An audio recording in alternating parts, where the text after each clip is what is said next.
வணக்கம். வி சாமிக்கண்ணு, தருமபுரி மாவட்டம், பாப்பிரெட்டி வட்டாரம், மோலையானூர் கிராமம். இன்னைக்கு பார்த்தீங்கன்னா நம்ம வயலில் நெல் இயந்திர நடவு மூலயமா நடவு பண்ண நெல் வயல் இது. இன்னைக்கு இது 10வது நாள். எந்த அளவுக்கு தூர் பிடிச்சி வந்திருக்குதுன்னு பாருங்க. பச்சையும் கட்டுறது பார்த்தீங்கன்னா இந்த வயலில் இமீடியட்டாக பச்சை பிடிச்சி வந்துருக்குது.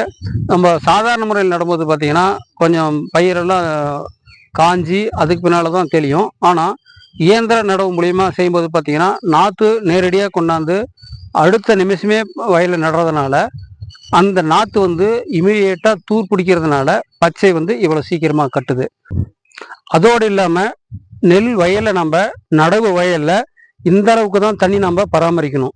நடவு வயலில் பார்த்தீங்கன்னா தண்ணி பராமரிக்கிறது ரொம்ப முக்கியம். அதிக தண்ணி கொடுத்தீங்கன்னா நடவு வயலில் நிறைய நெல் நாற்று வந்து இறந்து போயிடும்.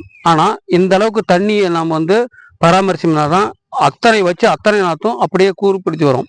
அந்த தூர் பிடிச்சு வர்றதுக்காக ஒரு தொழில்நுட்பம் தமிழ்நாடு வேளாண்மை பல்கலைக்கழகமும் நமது வேளாண்மை துறையும் நமக்கு வந்து அறிமுகப்படுத்தியிருக்குது. அந்த அறிமுகப்படுத்த பார்த்தீங்கன்னா நீர் மறைய நீர்க்கட்டு அப்படின்ற தொழில்நுட்பம். அந்த நீர் மறைய நீர்க்கட்டுன்ற தொழில்நுட்பத்தை பார்த்தீங்கன்னா இந்த பைப் ஒன்று, பானி பைப் ஒன்று இருக்கும். அந்த பானி பைப்புன்றது பார்த்தீங்கன்னா நீருடைய அளவு, நம்ம வயலில் எந்த அளவுக்கு நீரை வந்து நிறுத்தணும், ஒவ்வொரு பருவத்துக்கும் ஒரு அளவு அப்படி இருக்குது. 3 ஸ்டேஜாக இந்த பைப்பில் வந்து அளவு இருக்கும். நாம் தண்ணி வந்து நம்ம விவசாயிங்க பார்த்தீங்கன்னா அதிகப்படியாக தண்ணி வந்து கட்டுறதுனால நிறைய நாற்றுக்கள் வந்து அழுகி சரியாக தூர்பிடிச்சு வராது. அதனால தான் இந்த பானி பைப் அப்படின்ற நீர் மறைய நீர்க்கட்டு அப்படின்ற தொழில்நுட்பத்தை வந்து அறிமுகப்படுத்தியிருக்கிறாங்க. இதை நான் வந்து 2-3 ஆண்டுகளாகவே நான் அதை கடைபிடித்து வரேன். இந்த மாதிரி கடைபிடித்து வரதுனால நீர் வந்து சேமிக்கிறோம். அது இல்லாமல் பயிர் வந்து செழித்து வளருது, அழுகி போகாமல் இருக்குது. ஒவ்வொரு ஸ்டேஜிலும் எந்த அளவுக்கு தண்ணி கொடுக்கணும் அப்படின்றத நமக்கு இதில் சொல்லியிருக்கிறாங்க. பொதுவாகவே பார்த்தீங்கன்னா இந்த கோடை பருவத்தில் நம்ம தருமபுரி மாவட்டத்தில் தண்ணி வந்து சேமிக்கிறது ரொம்ப அவசியம். ஏன்னா நம்ம மாவட்டத்தில் பார்த்தீங்கன்னா தண்ணி வந்து மிகவும் குறைவாக இருக்குது.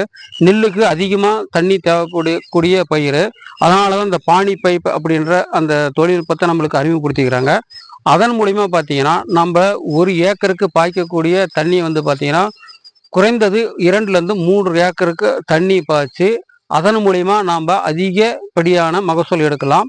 அதில் எப்படின்னு கேட்டிங்கன்னா நீர் மறைய நீர்க்கட்டு அப்படின்றது நீரை மறைஞ்ச பின்னால் நீர் கட்டணும். அந்த பானி பைப்பில் ஒரு லெவல் இருக்கும். அந்த லெவல் வரைக்கும் தண்ணி நம்ம கொடுத்தா போதும். ஏன்னா நம்ம அதிகப்படியாக தண்ணி கொடுக்கறதுனால தண்ணியும் விரயமாகுது. வெயில் காலத்தில் கோடை பருவத்தில் பார்த்தீங்கன்னா அதிகமாக தண்ணி விரயம் ஆகும்.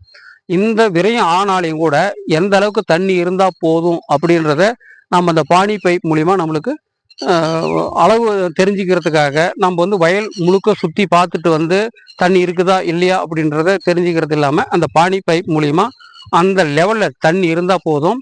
குறிப்பாக பார்த்தீங்கன்னா நம்மளுக்கு நீர் மறைஞ்சி நீர் கட்டினா தான் மகசூல் வந்து காய்ச்சலும் பாய்ச்சலும்னு சொல்லுவாங்க. அந்த காய்ச்சலும் பாய்ச்சலும் அப்படின்னு சொல்கிற வகையில் பார்த்தீங்கன்னா தண்ணி வேர் வந்து நல்ல வேர் ஓட்டம் அதிகமாக இருக்கும், வேர் வந்து அதிகமாக இருக்கும். அது இல்லாமல் சத்துக்களை அதிகமாக உரியும்.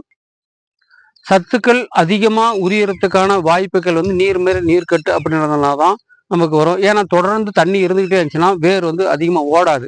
இப்போ பார்த்தீங்கன்னா இன்னும் ஒரு வாரத்தில் நம்ம வந்து கோணாபிடுற ஓட்ட ஸ்டேஜ் வந்துடும். இந்த கோணாபிடுற ஓட்டத்தினால உரமோ ஏதோ நம்ம என்னென்ன நம்ம கொடுக்கணுமோ அத்தனை சத்துக்களை நம்ம கொடுத்து வளர்த்தனோம்னா அதிகப்படியான தூர் வெடித்து மகசூல் கூடும். ஆகவே தான் இந்த நீர் மறிய நீர்க்கட்டு அப்படின்ற தொழில்நுட்பத்தை நம்ம பயன்படுத்தி அத்தனை விவசாயிகளும் பயன்பெற வேண்டும் என்று அன்போடு கேட்டுக்கொள்கிறேன். வாய்ப்புக்கு நன்றி. வணக்கம்.